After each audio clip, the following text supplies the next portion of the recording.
Hey Erlings, welcome back to After Hours. Today we've got Victoria. Victoria is, I would say she's an old friend. She always tells me she was one of the first. I was one of the first accounts that she kind of contacted on Instagram when she got sober, and I always respond back to people straight away. So we kind of we became Insta buddies, and she's still going strong 3 years later, 3 and a bit years later. So when I was doing the podcast, I just thought, I need to get Victoria on the podcast to tell us her story. Now, I didn't really know too much about, kind of her past, experience with alcohol and what led her to kind of giving it up. Now, Victoria is a grey area drinker, but I think it was kind of escalating towards the kind of rougher end of that spectrum. So I think it was just kind of time for her to give up. So we talk about spirituality. We talk about her time as a kind of tutor worker. There's we talk about family and just the youngsters coming through that seem to have a different kind of attitude towards drinking.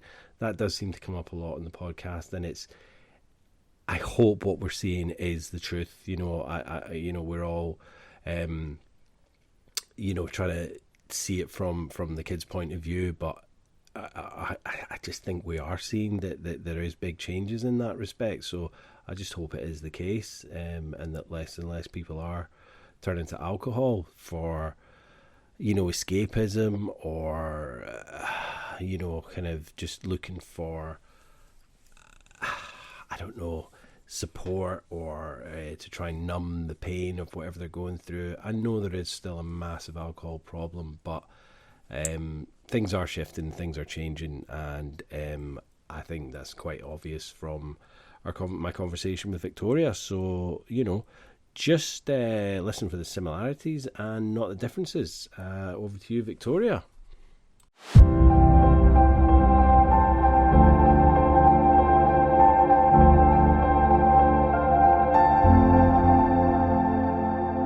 Victoria, welcome to After Hours. How are you today?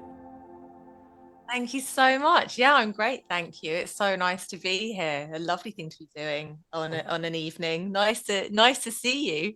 to see you as well. As to say, we've been following each other for a couple of years, so it's nice to actually finally, face to face kind of meet. I know it's on Zoom, but like actually get to know one another. So I'm so thankful that you've decided to come on the podcast. So thank you. We'll just go like back to a little bit about your kind of childhood and when you had your first drink, really, to start us off. Yeah, so I was thinking about my timeline, and I was just saying to Dave that I never had an illegal drink in a pub. I waited until I was 18 before I had a paid drink in a pub. And I'm a very compliant person. Yeah. I would have hated to have thought of getting anyone into trouble, get buying a drink for me or anything like that.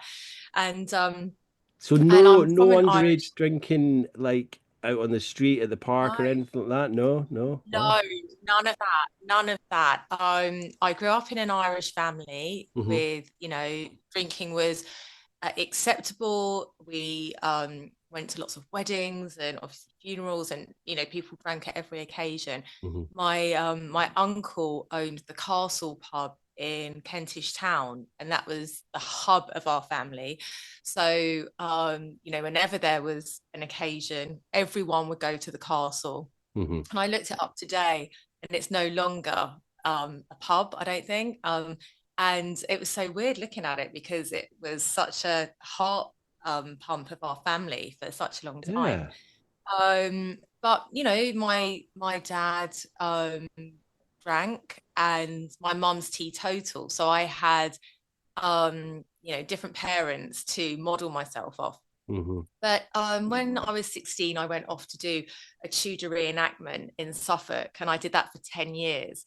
And Oh that was wow. my first taste. I know it's an amazing place. It's called Kentwell Hall. And And anyone that's taken part at Kentwell, it's definitely a piece of who you are. You're there all summer, you Uh-huh. camp, you wear Tudor costumes, and I was a low player every time that I would go. So I was a peasant, Jimmy. I wasn't one of the gentry. I was one of the But so peasants. are you in character like the whole time? Obviously not when you're not Oh, working, but like, you have to stay in character. Yeah, you have to. wow. Yeah, when you're off duty, you don't have to. But when you're in character, when you're working, you have to stay in character. You're not allowed to wear a watch beforehand because you're Uh-huh. not allowed to have a suntan strap. And it was mainly for school kids to come and learn about history. So Yeah. when they arrive on their coach, they're all dressed in Tudor gear as well. Yeah, yeah. They go through the time tunnel and then they change their money for Tudor money so they get their groats to pay for things at the gift shop. Uh-huh. And on arrival, they would meet the low players. So we were the low players who travelled about with Kit Marlowe, and we would perform farandales, and we would play music and Irish jig music and things like this. And we'd get all the kids dancing. And the Wow. most frustrating thing was if an aeroplane ever went over and we had to completely ignore it and pretend that we couldn't see it because all the kids would say, "What's that then? What's that?" But that was my first real taste of freedom, sort of away from being with my mum and dad. And the first 2 years, I was, 16 and 17.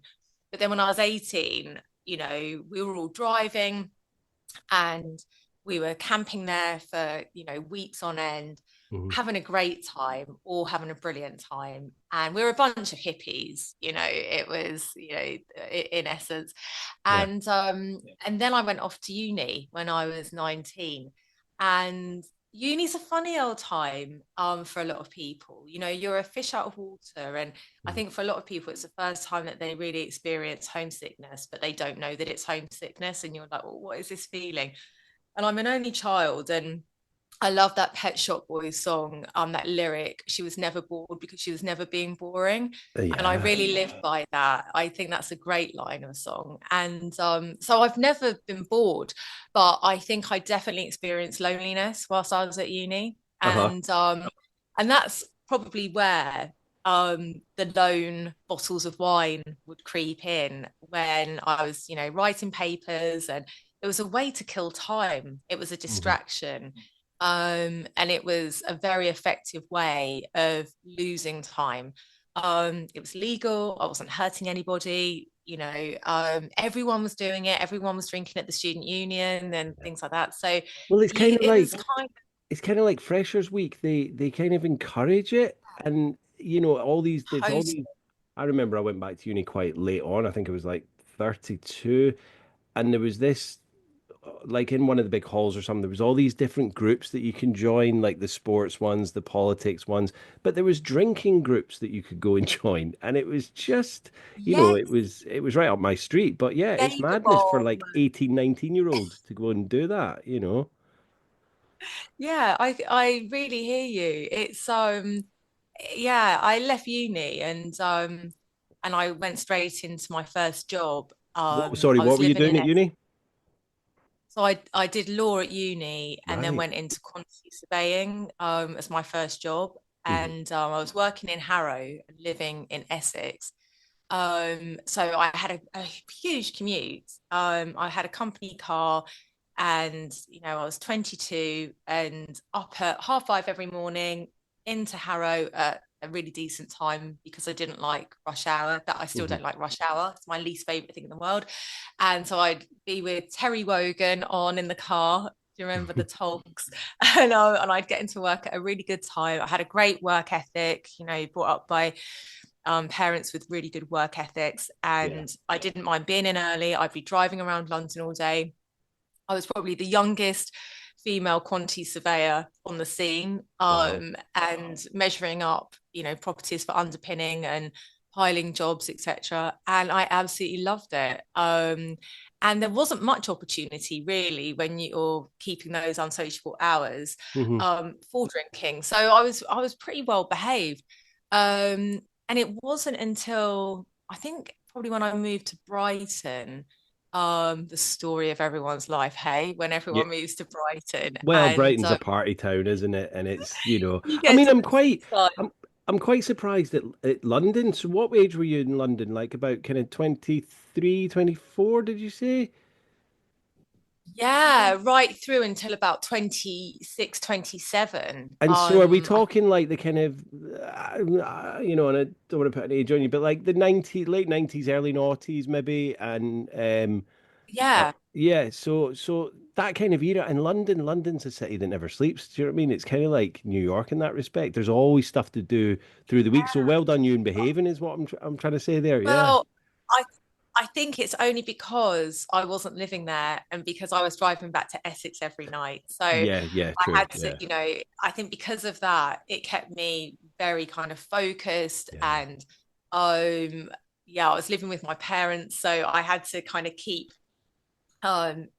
regular hours, and Yeah. at the weekends, we'd party, and we Colchester had a really great art house scene, and Hmm. the art centre in Colchester at that time was just amazing, and it was music, like it was the back end of the Brand New Heavies and Corduroy, and just there were house parties everywhere, and it was just I had a really amazing group of friends in Colchester that Hmm. we used to meet regularly, and people would come back from uni and come back from their jobs, and yeah, it was a really good community.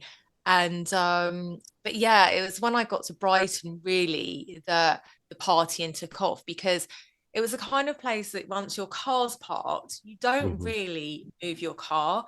You walk everywhere. I had a great job Hmm. working for a brilliant man called Sir Anthony Selden, who is the founder of Action for Happiness.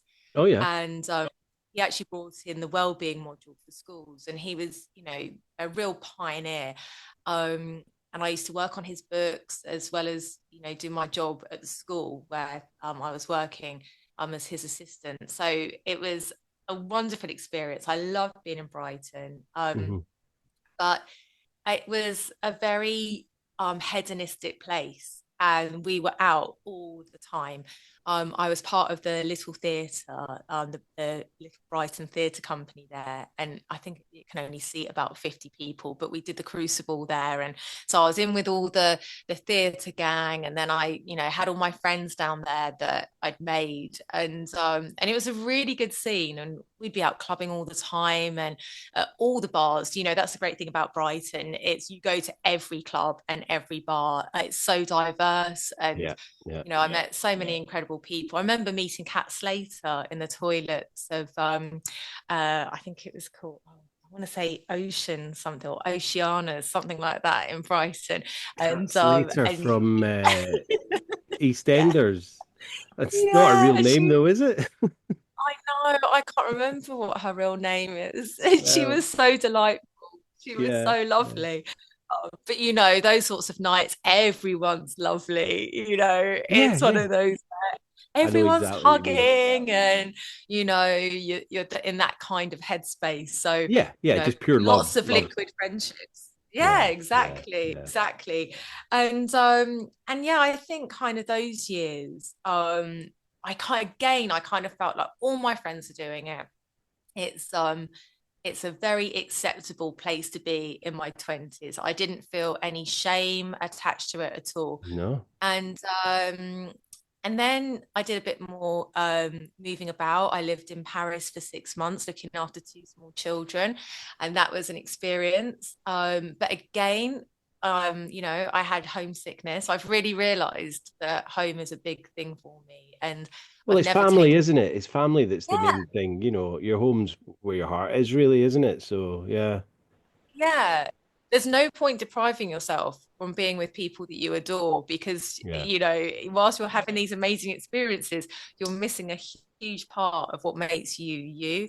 yeah. And so yeah, they've been amazing. I mean, it's like you win some, you learn some, Hmm. and Hmm. I really learned a lot about myself in these experiences. But again, a great way of passing time, and also being in Paris. Everyone drinks in Paris as well, but they know how to drink in moderation. Yeah. But put a girl who's just left Brighton into Paris, and it's a different thing altogether.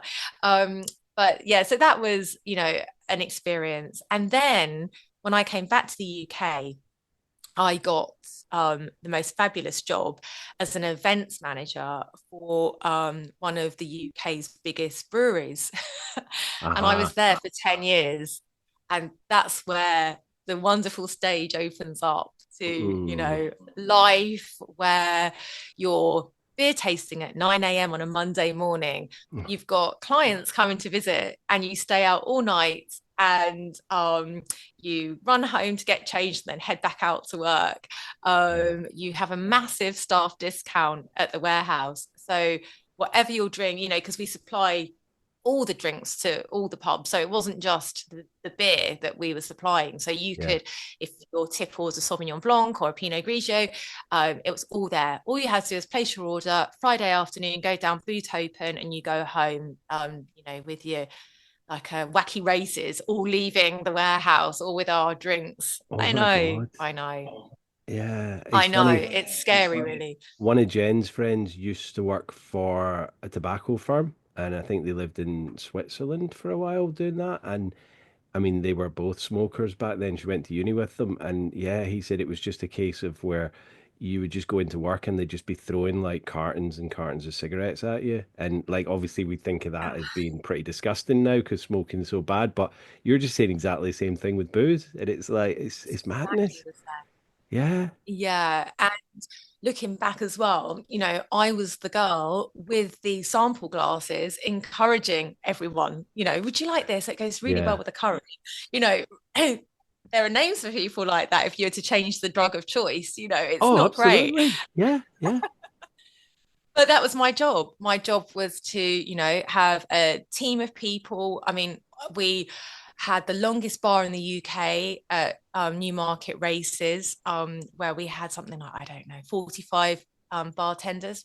We Wow. had the Rose and Crown Marquee outside at Twickenham, where as you leave the rugby, that's the bar that everyone comes to, and there would be karaoke, and the bar would be 10 deep, and that was I managed those bars.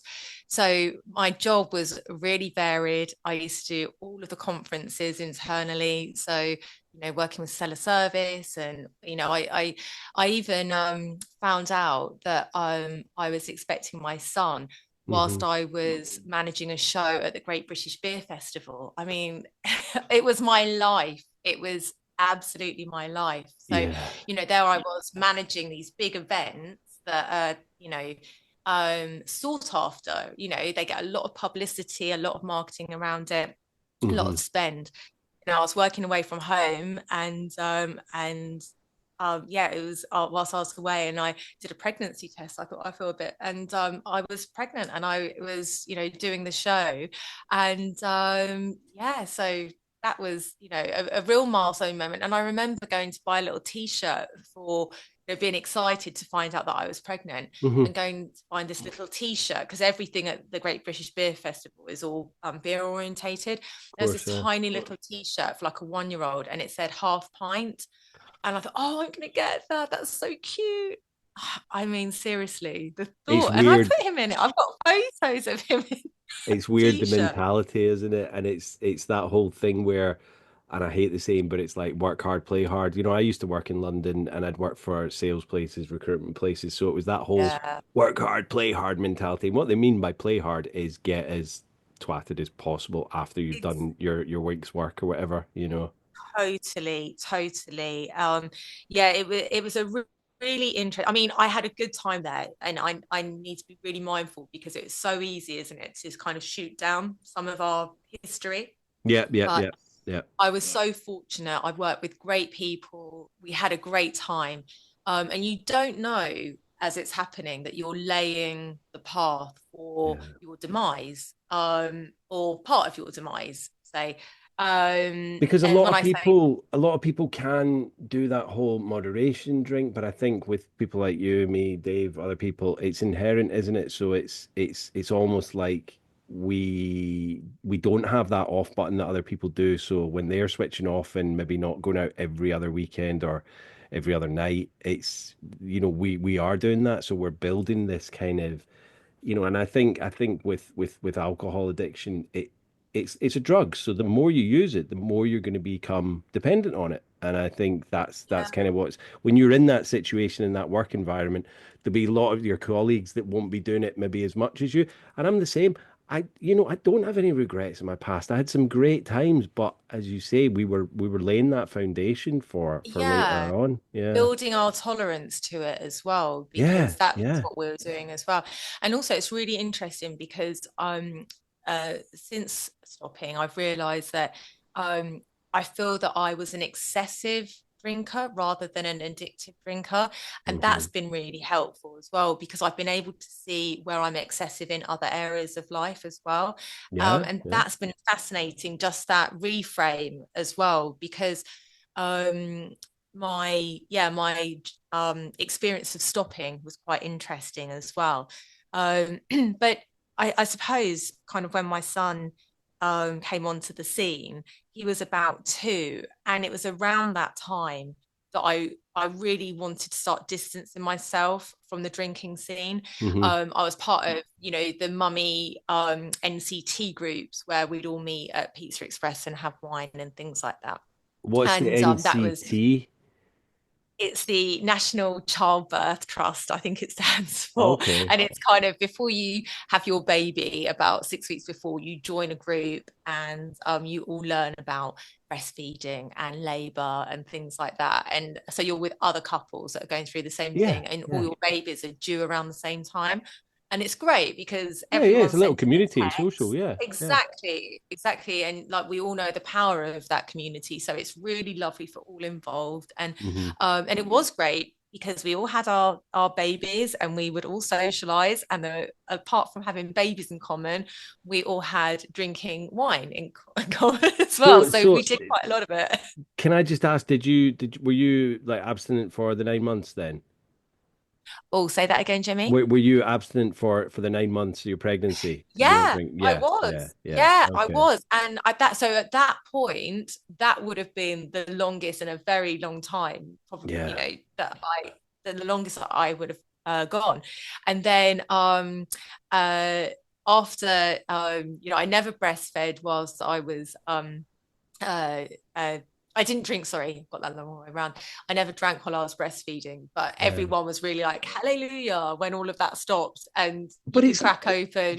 it's madness, and I've spoken to a few other women on the podcast, and it's like you have the mindset, and I'm not saying it was a really bad problem for you before the pregnancy. I'm sure it probably escalated afterwards, but even people it was a bit of an issue before, they've managed to stop for the 9 months, which is so commendable. But it's Yeah, like your mindset is, I'm not going to put this poison into my body that will harm my baby, but after that's done and the breastfeeding's done, I'm going to continue to poison myself. It doesn't make sense, does it? How our it's how so our brains work? nonsensical.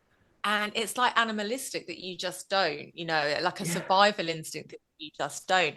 yeah. And And that yeah, hallelujah, I it's can fast. I can now I've Yeah, finished breastfeeding, so now I can, yeah, bottoms get up. those Yeah, toxins in me as quickly as possible. It's so weird. It's it's so weird. mental. Yeah. Um, and then, so it's so interesting because the 10 years after that, I I just knew that alcohol didn't suit me. Hmm. I didn't I did just didn't align with who I wanted to be. I was starting to follow people like Gabby Bernstein and going down quite a spiritual path. Hmm. And I was really into well-being and fitness to a degree. But there was this one part of my life that I just could not. I used to think about alcohol. I used to think, oh, come on, you're better than this. Every weekend it gets to the weekends, and every Mm. weekend you give in, you're better than this. But alcohol always got the better of me. And so, what And age were you? Sorry, when you were starting to kind of get these revelations and think, oh, every weekend and want to do a bit more well-being. Well, I was about 34. okay, Uh, okay, yeah. So I'd had kind of like we were talking about, it was incremental. My drinking was going up. I was able to drink more and more. It was going from, a bottle of wine to a bottle and a bit. yeah, yeah. Um, but it was how it was making me feel. And we all know it doesn't matter how much you're drinking, it's how it makes you feel. And I remember my friend describing it really well as calling it the fear the next day when you wake up on a Sunday, Oh, and it's yeah. just that the fear. Yeah. And it was just horrible. And I would never drink on a Monday or Tuesday because I just felt so dreadful after a Hmm. weekend. So that was always kind of, oh, I don't drink. I don't have, I'm not dependent on it at all because I never drink on those days. But it was interesting because Friday and Saturday, absolutely, I'd be, Yeah. partying. Thursday, yes, because we're so close to Friday, and Friday was quite relaxed at work. And then often it would creep in on a Wednesday. So Monday and Tuesday were only the days that I Yeah. absolutely wasn't drinking because it just felt so dreadful. And well, it's a Um, kind of reset, isn't it? And you feel a bit better by Wednesday. It's kind of midweek. You think, oh my God, I've got through 3 days of work, so I deserve a drink. I And it's deserve that it. all. And Yeah. one of the new, oh, I can't bear buzzwords, but one of the new ones that came in a few years ago was, Hump Wednesday. And I think that's one of the worst things anyone could have brought in for drinking as well, because that was another like, oh, it's Hump Wednesday, let's drink. It's like Yeah. every Happy hump buzzword had day. a drink. Happy Yeah. Hump Day. And Yeah, then it's Friday. Thursday's the new Friday. And Yeah. it's And then like Friday. And Friday. just Yeah. Yeah. unbelievable. Yeah, like my buzzword dictionary Oh, comes it's out with horrible. things Yeah. like yeah, it is nasty. So yeah, it's interesting because during that 10-year period, um I tried all sorts of things to address where I wanted to be. So Hmm. I would abstain and I would have periods of time from 3 months to 6 months to one time 1 week shy of a whole year of Oh, not wow. drinking. I know. I did an Alan Carr course. Do you know the one? I know the one. Yeah. Yeah. And I went to London and it was fabulous. And I came back and that night we were having a dinner party and we'd won at auction a chef to come in and do this lovely meal for our guests. And I came back. I said, "Oh, I'm not drinking." And Hmm. my friends, "What do you mean you're not drinking? You're not drinking?" I was like, I know, and I feel okay with it." And I all evening I felt completely fine, and I felt completely fine for a whole year. And I wrote a testimonial to Alan Carr's organization saying, "I just want to say how amazing your course is. It's absolutely brilliant. Yeah. I'm a week away from a whole year of being alcohol free." And then within days, I had wine. And I can't tell you why I did. It was almost like a fear of success, fear of succeeding in it, because then it would have to be forever because I'd met a milestone. And Yeah. and my whole social group drank. Yeah. Every people would very confidently say things to me like, "Oh, I think I drink every day. I don't think I have a problem." So people didn't see drinking as a problem. No. It was, it just wasn't deemed a negative in And any shape or form. And for that year, were you still, socializing with your friends that were drinking, or were you kind of steering clear a bit of that, or? Yeah, I did go to things. I don't think I went to a lot. I think, and I really white knuckled it. I really Yeah. struggled with it. I was doing it completely on my own. I also decided to go vegan at the same time, which was a really, it was a good thing to do because it was an experience, but And it keeps you it was busy trying to think, what am I going to eat and what things to get exactly, nutritional and all yeah. that. Yeah. And Yeah. I was a really bad vegan as well because I'm no domestic goddess, so it was quite a basic vegan Yeah. life experience. So, yeah, it was.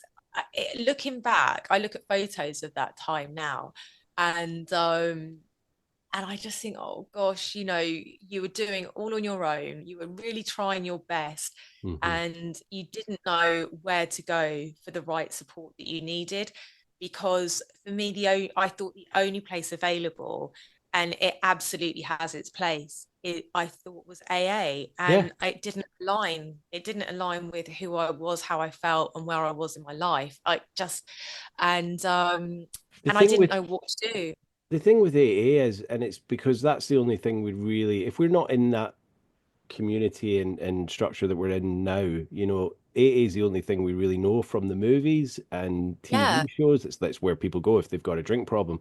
We didn't know about, and there probably wasn't smart or that many things about, No, a while back. But it's the thing with AA is, even if I don't know if you went to one meeting, but it just no. there's the whole religious aspect to it, which I know it's not, but it does have that connotation.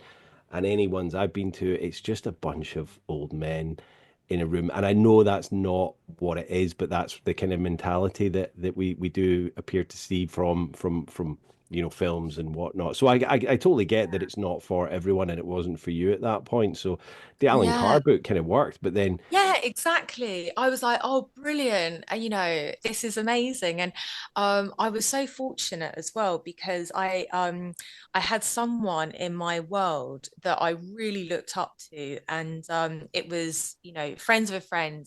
But I would see him regularly. But Chip Summers was a regular person in my life. And Chip's an Mhm. amazing recovery coach. And I was living in the same town where he started Focus 12. And I used to be part of that with my job because whilst I worked for the brewery, our Yeah, chosen charity was Focus 12. And so I used to go to all of the reunions where Davina McCall would be there. She was a patron. And then there was a New Year's Eve party that I went to, and Eric Clapton was playing, and they were all alcohol free, obviously. yeah, yeah, yeah. But I used to go to dinner with Chip and his gorgeous wife Heidi, and they obviously weren't drinking. Uh-huh. And I would listen to them talk about their alcohol free life. And just almost like with stars in my eyes, like, how do you Right. do this? Because Yeah. I just found them really inspirational, and they just weren't bothered by any of it. They were just streets ahead. And I was so lucky to have them in my life. They didn't realize that they were role models to me at all, but they Yeah. were. And Yeah, so Focus 12 is a kind of recovery support network, but but yeah, but your brewery was sponsoring them? I mean, the irony, Yeah. yeah, that was a chosen charity. So, I Yeah. mean, you've got up there, drink responsibly, etc., etc. But it's And the whole due diligence, isn't it? It's, I mean, absolutely, Over here, our addiction charity, and they do gambling, but one of their biggest, donators to the company is we have a lot of offshore gambling companies over here because of the tax breaks and the Isle of Man and things like that. So and it's that whole, is it a guilt thing? Do you know what I mean? Yeah, I I think it is, know. but if they're going to give money to Yeah. the charities, then great. But yeah, sorry, carry on. So yeah, No, it's another conversation, isn't it? It's so layered. yeah. And so yeah, I was so fortunate to have them in my world. And I love listening to Chip on podcasts as well. Because he speaks so much sense. And um but it was interesting because we didn't have social media in the way that we do now. Hmm. I think Twitter was big at the time, or had just started. I remember that had just started because when I left working for the brewery, I started my own social media business, and Ooh, I actually took them on as a client. So I then had a few breweries as clients, and all around the country. And so all my work was talking about beer. I was part of the British Guild of Beer Writers. I mean, honestly, it just goes on and on and on. All the, you know, accolades that I yeah, collected around alcohol. It was just crazy. And you have to be really passionate about it as well. of course. It's what you're there to do. And but after that time, I was still trying to moderate. And I'll come on to my thoughts around moderation Mm, in a moment. But um, you know, I found myself living where I live now in Stamford, which is such a beautiful part of the world.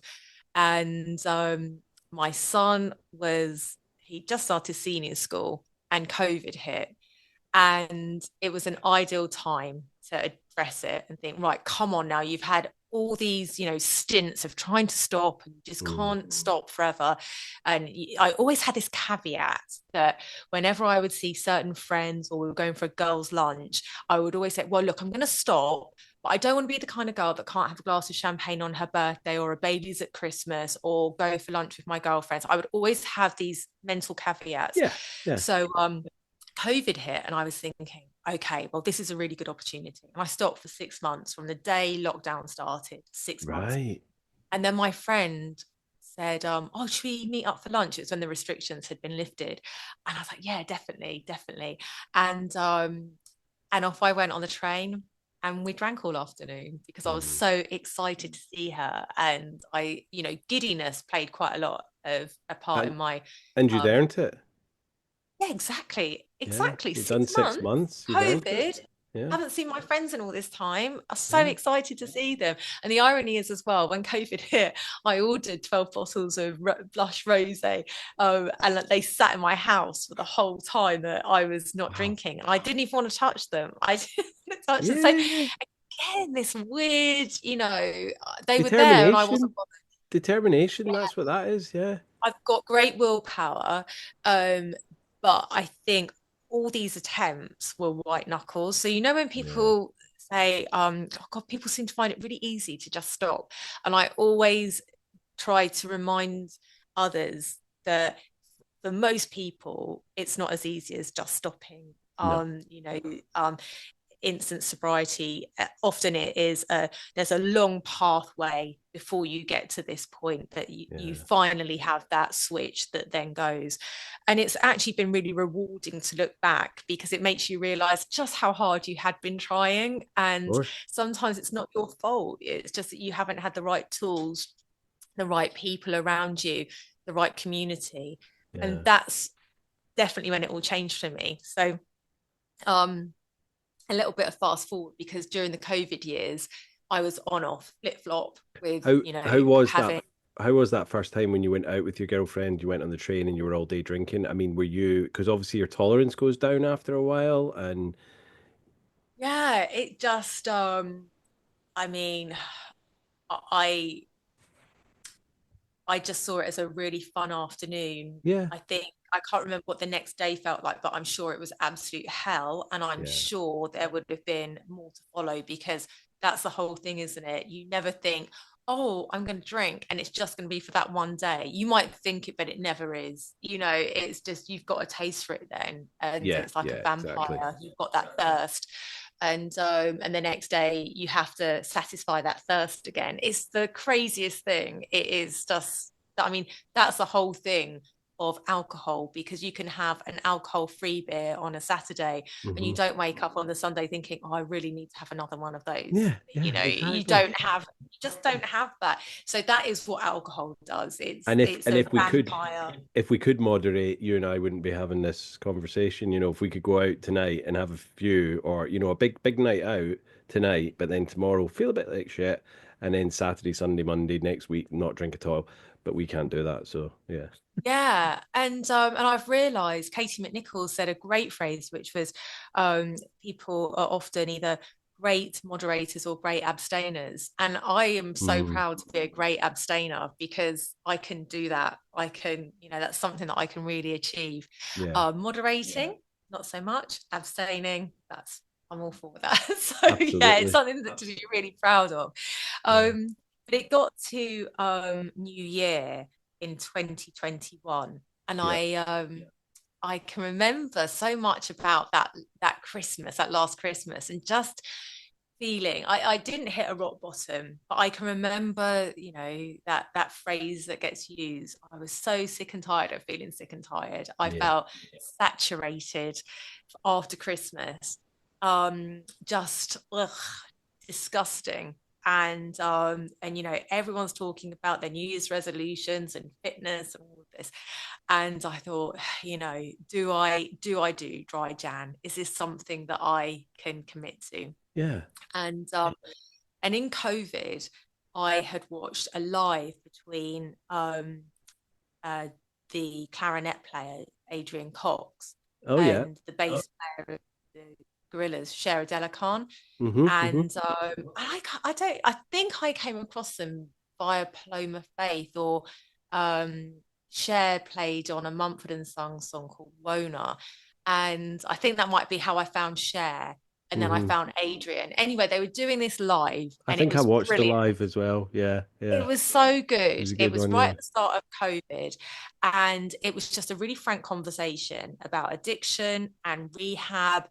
And they were really funny. And listening to two musicians talk about, the times that they've had. It felt like Yeah. you were just, earwigging on this Yeah, really yeah, yeah, interesting yeah, yeah. conversation. And I don't think it saved anywhere, that live. I don't think it saved anywhere, which is such a shame Oh, because that's a it shame. was life changing.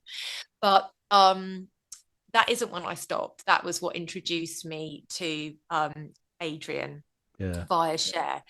And on New Year's Eve 2021, Adrian did a story on Instagram, and his style's brilliant, isn't it? Yeah, How yeah, he's Adrian brilliant. chats, he's so engaging and so way. Well, And he's just full on, isn't he? Do you know what I mean? There's no, and you yeah, know, some people don't go with that, but I think it's brilliant, and it's just like oh, he is who he is, and yeah, you've got to love him. Yeah.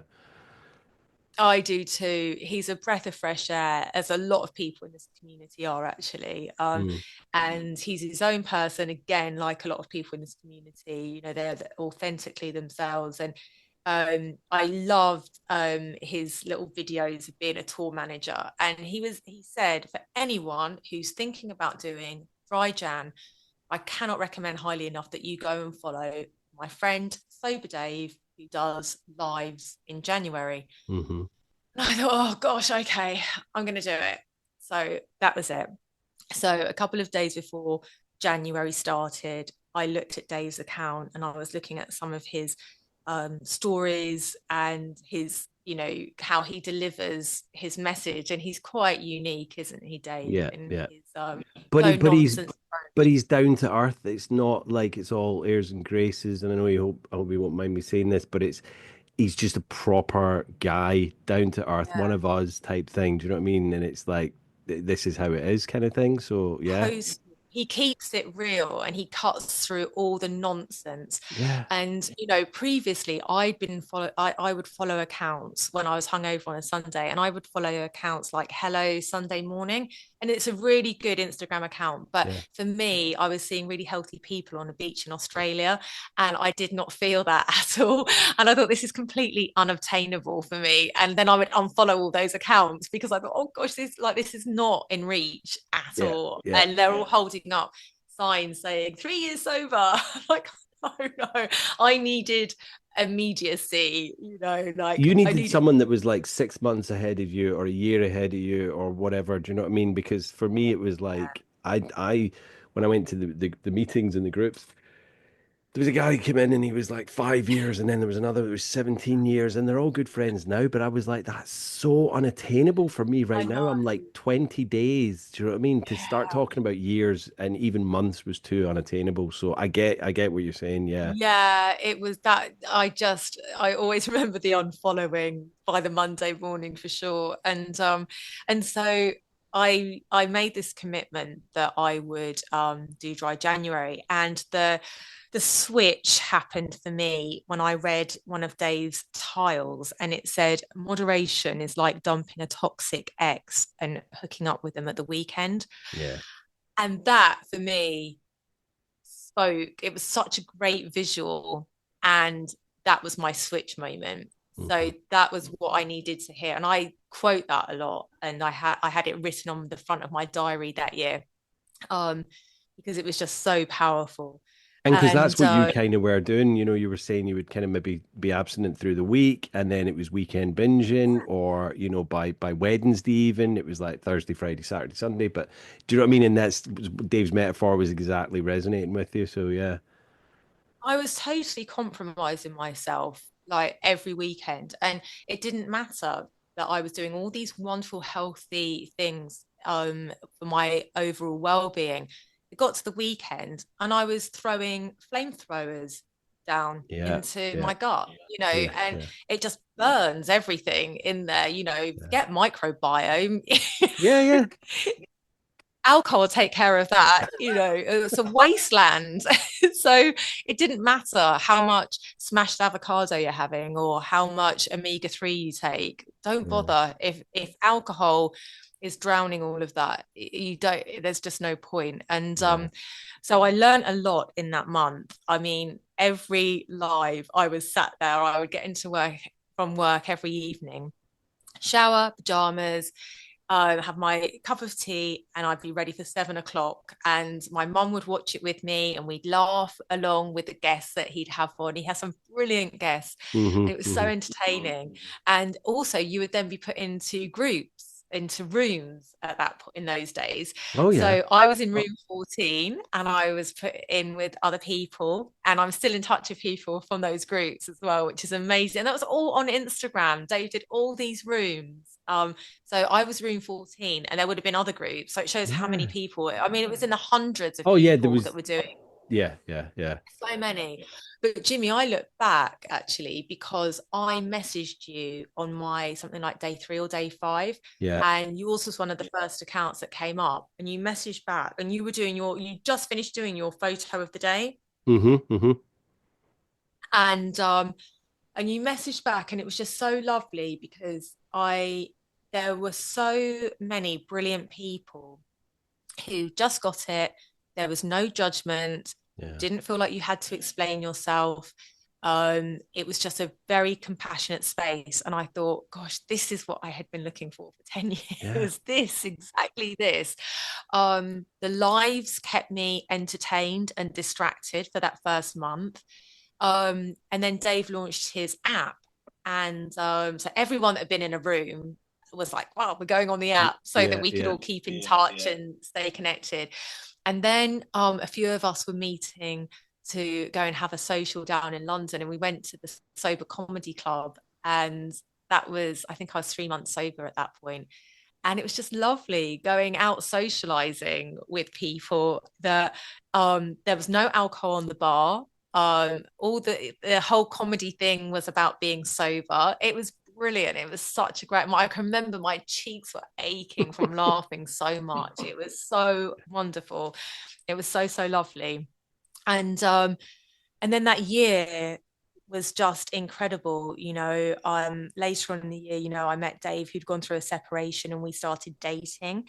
Yeah. And we went on holiday to Derry, and we did the infamous cold water swimming in November. Things that you have to do when you're sober, Of things like course. that. And then I started dragging Dave onto things that I like doing, like the Santa Fun Run in Stamford, which Mm-hmm. he's such a good sport. He's done about 3 of them now, I think, 3 Santa Fun runs. But yeah, your life kind of starts to take shape. You start meeting new people that are aligned with your new way of living. And I was really fortunate because that first year to be connected with Dave, you know, he taught me so much and educated me so much. And Yeah. I understood, it's not just about stopping drinking and being alcohol free. Emotional sobriety plays such a huge part in your success to stay away from alcohol. Mm-hmm. Otherwise, you can end up in that category of being a dry drunk where you stopped drinking, but you're just as bad as a non-drinker as you were as a drinker. Yeah. And They're that's still when the white. work really started. They're still white knuckling it, aren't they? And it's, I've seen a few Yeah, in the past, and it's like you need to go and do some deeper kind of therapy or something like that because you're just and and again, I'm not gonna, bad mouth about AA, but for me, I didn't want to be, 20 years down the line saying my name's Jimmy and I'm an alcoholic or I'm an addict and absolutely. thinking if I don't get a meeting this week, I'm going to relapse, so that's not where I wanted to be. And I think some of that does kind of harbor itself in the dry drunk kind of, way of living. And it's not for me. And it sounds like it's not for you. I mean, I do remember you messaging me and so what year would that be? That would have been January 2022. That's it. Yes. And, Yeah. I would have been I wouldn't have been 2 years sober then. I would have been 18 months sober then. Yeah, So, you were 18 months. That's right. yeah, Because whenever I'm celebrating, you've got a milestone on the same day, I think. And it was the half year as well. yeah, Yeah. So yeah, yeah, you were 18 months. And it yeah, was, like you say, it was really lovely to be connected with people at different stages yeah, because it is attainable. People do remember what it's like. And that's where these staged conversations. When I say staged, I mean people at different stages, Hmm. really Hmm. helps. And the groups, I'm part of a couple of Dave's Facebook groups, and we're all at different stages. Yeah. And we all keep learning. Every Thursday he has one group, and that is my accountability. I show up there every Thursday, and it's to hold space for other people. It's to make myself accountable. It's Hmm. sharing the good, the bad, and the ugly, because that's part of it as well. But what I Yeah. always find fascinating, I remember the first time going on one of these groups, and I didn't know what it would look like, with everyone's faces. Oh yeah. And I must have had some sort of preconceived ideas, because as everyone's faces kept popping up, I was thinking, oh, well, they look really presentable, and they've got a really good job, and they seem really happy. They kind of look how I feel like I look as well. And I think I expected everyone to just feel like down and out, but Yeah. none of us were. We Yeah. were all we were all getting up every day. We were looking after our families. We were paying the bills. We were getting the car MOT'd. We were going to the hairdressers, getting our nails done. Hmm. Just everyone was, you would never believe Well, it that doesn't discriminate, does it? So it's it your doesn't. baker, your banker, or your postman, or your CEO of a, massive multi-million pound company. It doesn't discriminate at all. And I think that's the whole point, because like when people think of this word, and I hate it, alcoholic or addict, they think of someone on a park bench with a bottle and a brown paper bag, and Totally. it's not that at all. It's And everyone it's walking down the street. it's so invisible as well, because no one would have known how I felt about my relationship with alcohol if Yeah. they had met me. It's so invisible. It's such a, for some, it's so invisible for some.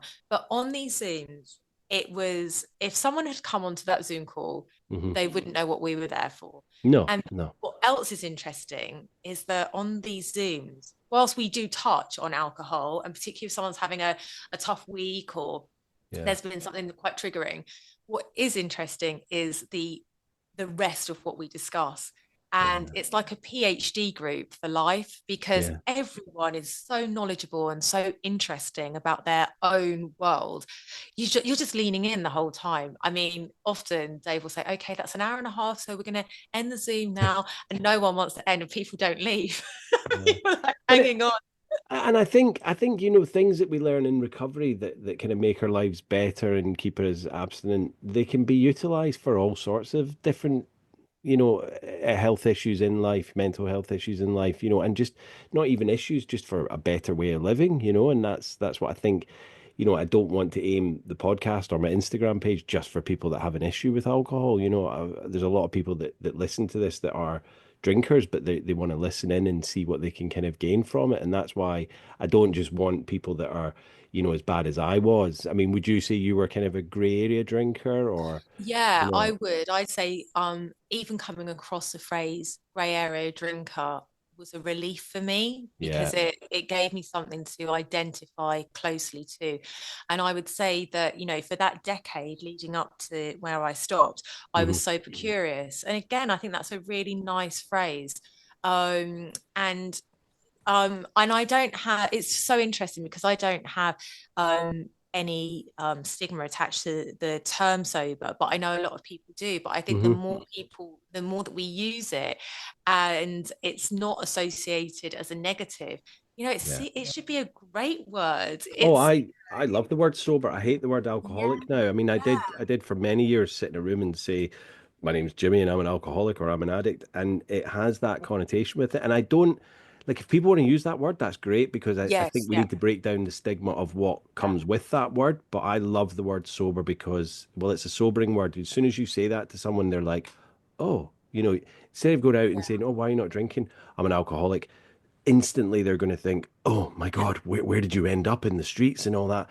But if you yeah. say, What's no, the I'm sober, story? it doesn't actually have to have the bad connotation. It just means you've maybe come out of a bit of an issue, or something like that. And I think the word sober is, I love it. And I think more people should be using it. And I think, like what you were saying about the whole Instagram world, it's just, it's for a lot of people, they don't want to go into meetings and they don't want to do this, but from the comfort of their own home on their phone or on their computer, they can sit and go on to meetings or not meetings, but they can watch lives or they can just chat to people, you know. And I think, like, for me, answering you back straight away, that's what I do with everyone because when I was in the same boat and I messaged people and I got like responses, I was like, oh my God, these people they want to support me. And it was like a revelation that I didn't Yeah. have to even leave my house, you know, because at that point I was like rattling and didn't want to leave the house. So just to get a message off someone is so powerful, you know. So Oh, absolutely. It's really meaningful. And,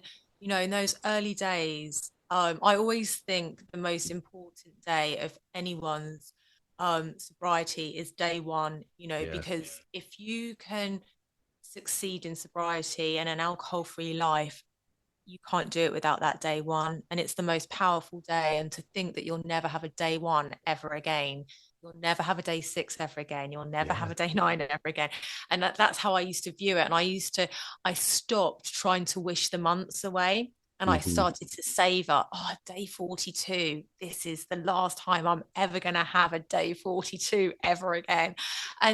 Because I really believed in myself. And it wasn't just me believing in myself by that time.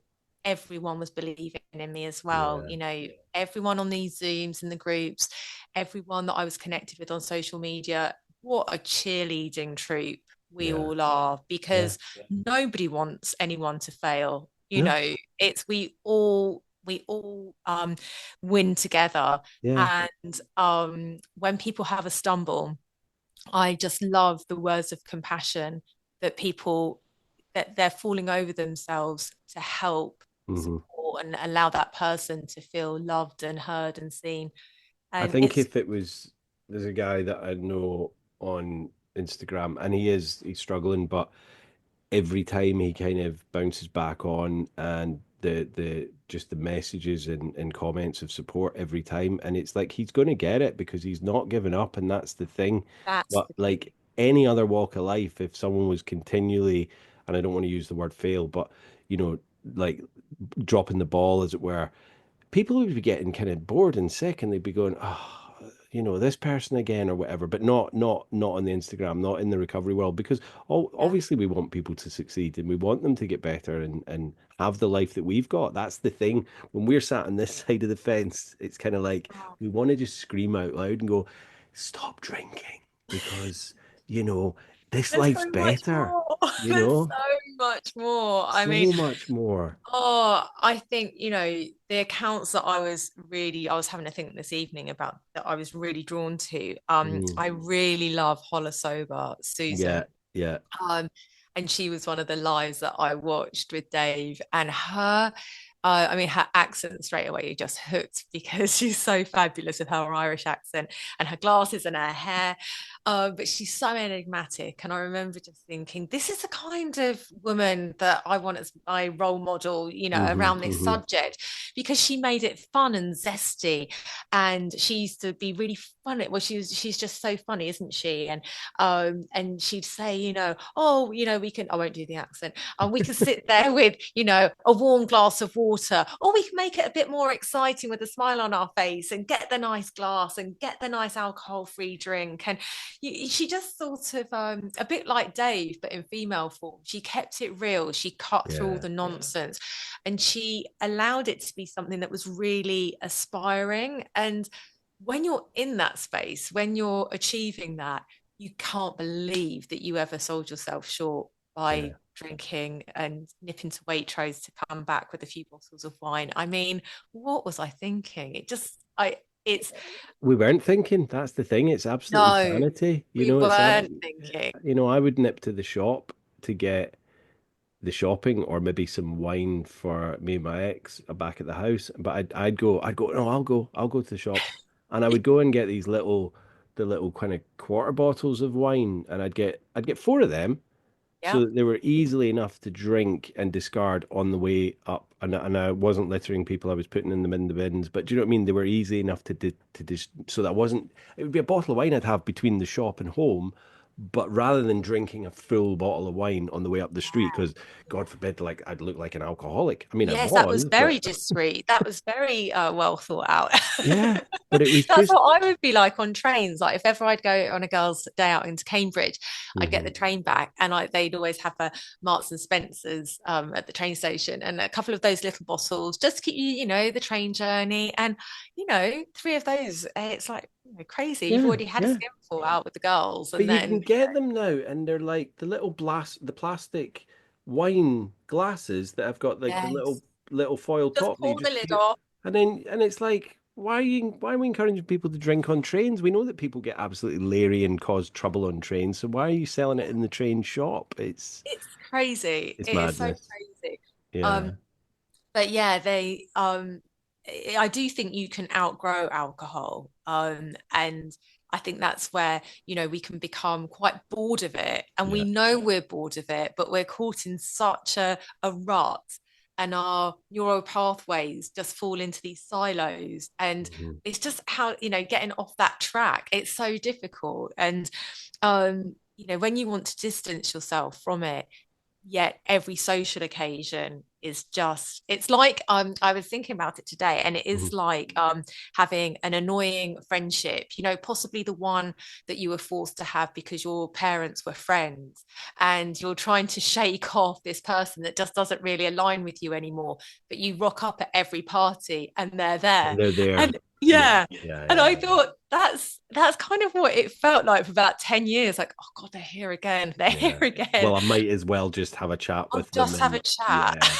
And then And you then you wake up end three up, days later and it's like, oh my God, they're still here. Like, yeah. yeah, And I've yeah, agreed to do the same again next weekend with them, that yeah, kind of thing. And it's just this never ending yeah. thing. And yeah, But it's you're right. A lot of people do. Most people should kind of grow out of it. I mean, like yourself and me, we kind of grew up in the '90s and the noughties, and it does have a lot to answer for. And I think there are a lot of people still almost they can't let the party end because that was all we kind of knew, the 90s yeah, and even the late 80s and well the 80s as well, but it's a lot of people do grow out of it, but I think there's a lot of people that are hiding the truth because it is socially acceptable to have a hard day at work and come home and crack open a beer or a bottle of wine. That's just the kind of norm these days, and I think until people start realizing that it's an issue, because it shouldn't be hard to give up alcohol for a month in January, but the amount of people that you see on Facebook and they're like,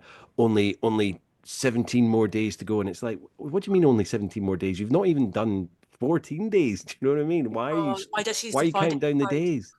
It, yeah, I don't think I'd had a successful January until that yeah, one yeah. in But that's 2020. the thing, like it should not be difficult to unless you got a problem with booze, it shouldn't be hard to give it up. And if you're struggling doing dry January or Stoptober, whatever it is, then you need to really kind of look at your situation, Yeah. your relationship with it. It's so. What would you say was your kind of darkest point with your kind of drinking career, if you want to call it a career? Oh gosh, I would say I didn't have a rock bottom at all, No. but I would say I had a catalogue of Sunday mornings Sundays that were just lost. Yeah. Wasted Sundays Yeah. that um, you'll never get back. And I share my life with amazing people that I could have been Hmm. spending time with, and that was just becoming too regular.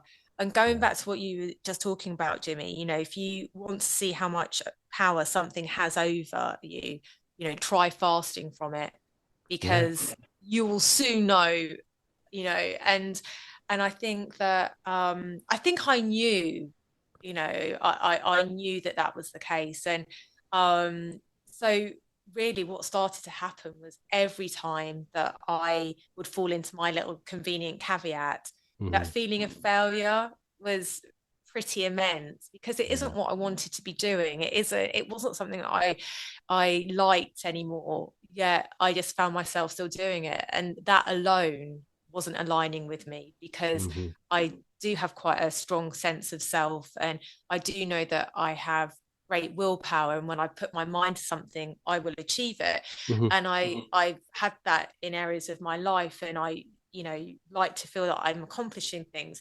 But I wasn't doing very well in that area. It wasn't making me feel very good at all Yeah, physically and in kind of my stage of life. And I was, at some point I was getting to this, getting a bit too old for this, surely. yeah, Like, my son's at senior school. I didn't want to be that kind of parent.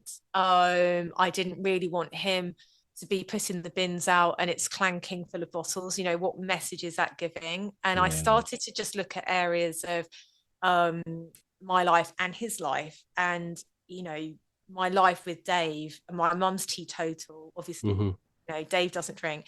And no amount of alcohol is safe. And I didn't want No. to be advertising that to my young teenage son. And for me to be that role model, when I kind of think about what Chip and Heidi and my mum had been in terms Mm. of, great teetotalers, where they were having great laughs when they were out, interesting conversations, they were great company. Um, and then I'm very fortunate to have a partner who doesn't drink is a Mm. massive bonus. I know for a lot of people when their partners drink, that can be very challenging, and I never take that for granted. No, I mean, Jen, I mean, I keep saying this in the podcast. She did drink when we first got together, but not like excessively. If she'd ever been out with the girls or whatever, and I'd go and pick her up, I could barely tell she was drunk. Do you know what I mean? If she was drunk, I didn't think she was, but she'd maybe say, Yeah, "Oh, I'm drunk," but it was just a little bit tipsy. So she knew never to.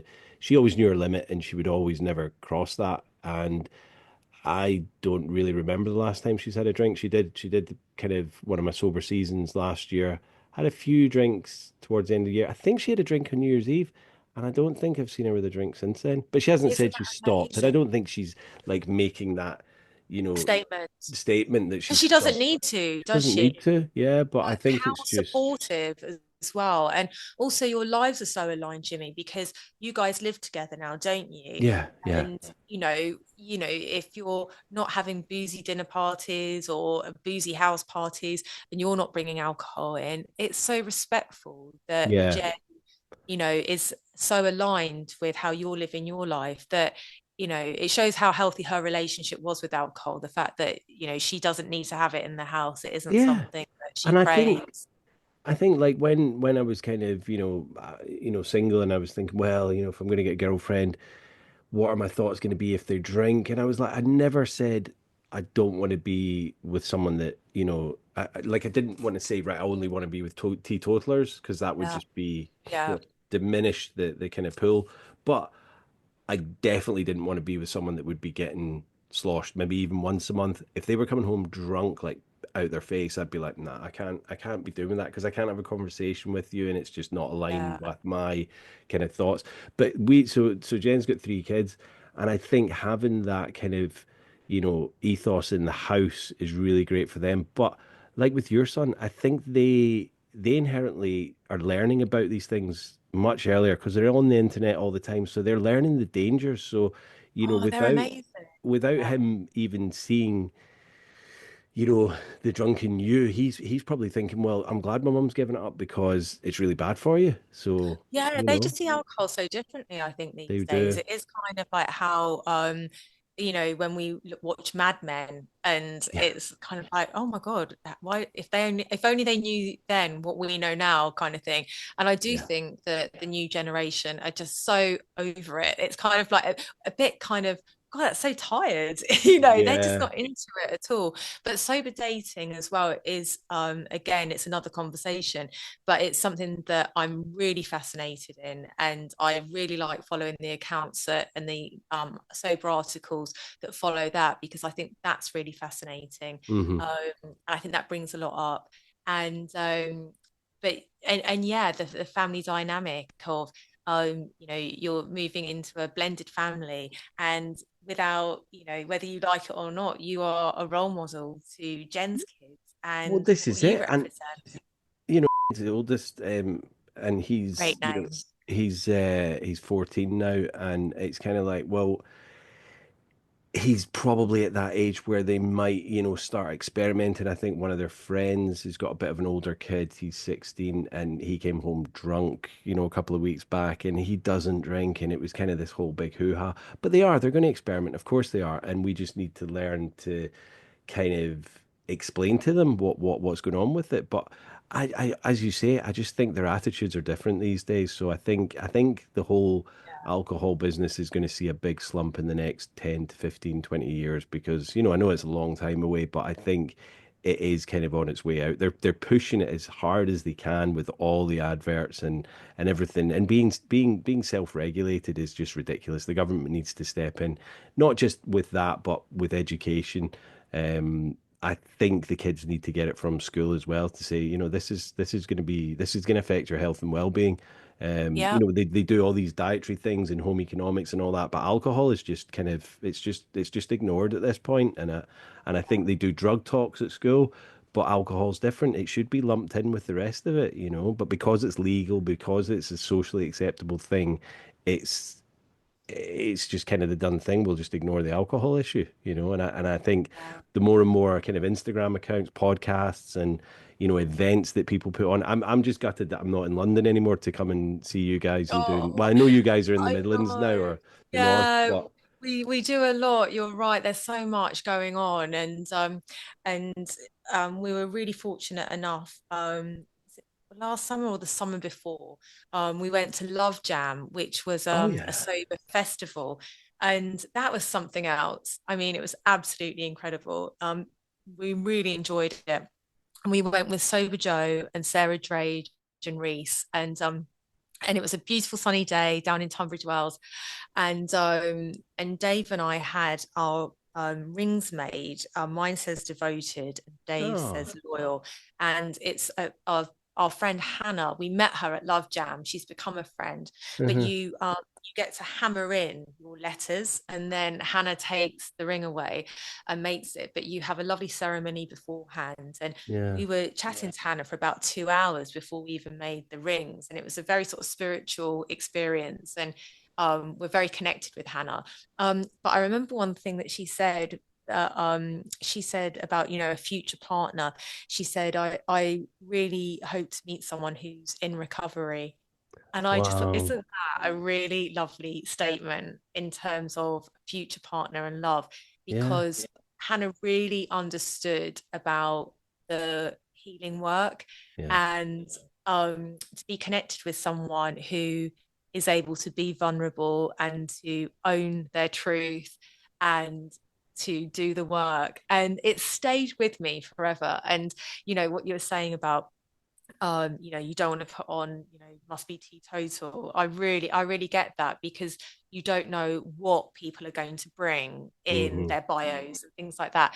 But I just thought, gosh, I wonder how many people are brave enough to say in recovery, or healing in progress, something like that, because actually it's a really attractive quality to be yeah. able to share with Well, I people. I did. I mean, like I Oh, didn't meet did I didn't I you? didn't meet Jen on any of the online dating apps, but I was on them for a while, and it was just I wasn't ready, and I went on a couple of dates. But in the Isle of Man, it's like nobody's on Tinder or whatever because it's like because everyone thinks, oh, somebody's going to see me on there, and I'm embarrassed that I'm Yeah, on a dating website. So there's not yeah, many people on there. But I did have on it that I didn't drink and that I was in recovery.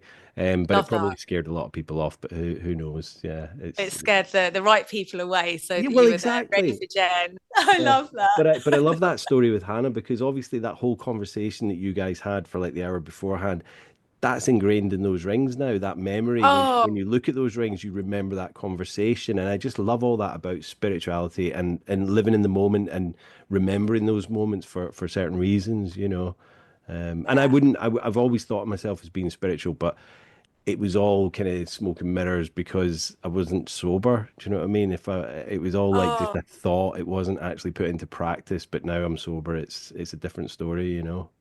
you create the capacity for so much more, don't you? Yeah. Just by being sober. And in Gabby Bernstein's books, I mean, this is again going back, 15 years ago. pretty much in the first chapter of all her books, she talks Hmm. about her sobriety. And if you're wanting to connect to your angels, your guides, you're only really going to connect when you're not drinking, when you're, Yeah, not drugging, because the channels are just blurred, they're numb, they're foggy. yeah. I'm probably not using the right terminology, No, but but I you get what you mean. The connections between two people are not, or more than one, more two people. It's not the same absolutely, because it's all just kind of blurred. Yeah, as you say. yeah.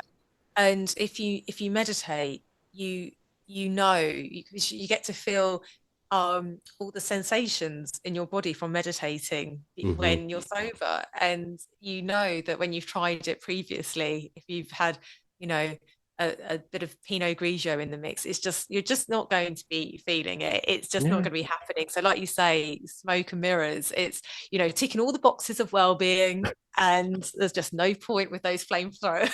Well, It's just not exactly. going to It's like what going happen. back to the beginning when you were saying about, all the what is it, the avocado, smashed avocado, all the healthy stuff and all that. But you're just dousing it all in booze and poison, so it's just a waste of time. Yeah, So Victoria, would you say you regret getting sober?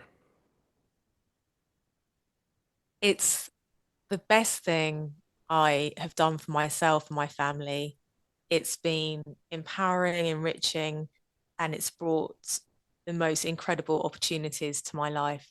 Yeah. And no, I don't regret getting sober. It's been a true gift. Yeah, it just opens doors, doesn't it? And what would you say to someone that was kind of getting sober curious or just starting out on their kind of path to recovery? I think connection is key. If Hmm. you can join a group, I would join a group, because there is nothing like the understanding of people who you don't need to explain things to. Yeah. Um, and the power of day one. Um, Never underestimate, never say, I'm only day one, I'm only one day sober. That, like, forget the only. That day Yeah. one is the most powerful day of sobriety you will ever experience. Oh, without a doubt. No, I love that. I love that, Victoria. And what kind of I'm just starting a new thing here. What book and film would you recommend that's in recovery with that theme?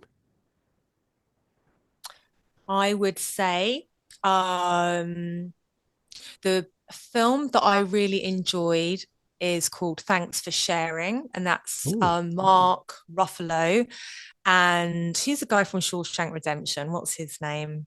Morgan Freeman or Tim The other Robbins? guy. Tim Tim Robbins. Robbins. Tim Yeah. Robbins, he's in it, and Gwyneth Paltrow. And Pink. It's Oh, very funny. It's a really good film about addiction. thank you for Uh, sharing.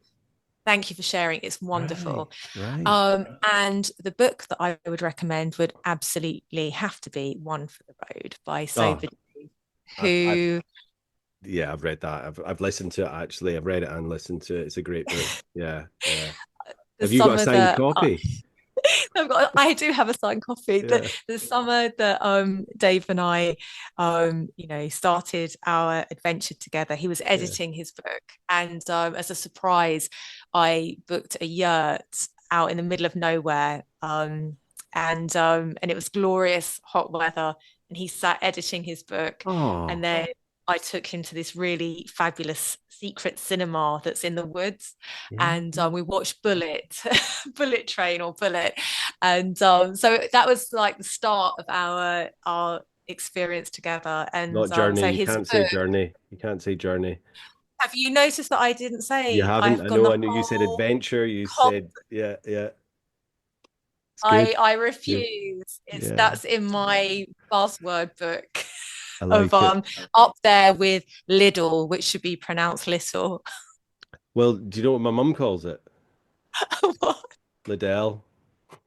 Oh, Liddell. Well, that's Liddell. fine I because mean, she's she doesn't go to pronouncing Lidl Waitrose. She Liddell. doesn't go to Waitrose. She goes to Liddell. I mean, there's no Lidl over here, Or but yeah, Waitrose and Partners, or from the Waitrose and Cockfield. partners. Yeah, I Liddell, love that. bless her. So yeah. But the fact that she doesn't say Lidl for the word little is No, she's winning. she's winning. She's Yeah. streets ahead. She's streets ahead. No, Liddell, we can do Liddell, Liddell. you got to do that. You got to do that. It's Aldi and Liddell. So I don't. Well, it's not posh. It's not posh. It's a budget store, but no, it's Liddell. So yeah, It's so she just funny. mispronounced it, but I love it. She'll love that she's getting a mention on this. Yeah.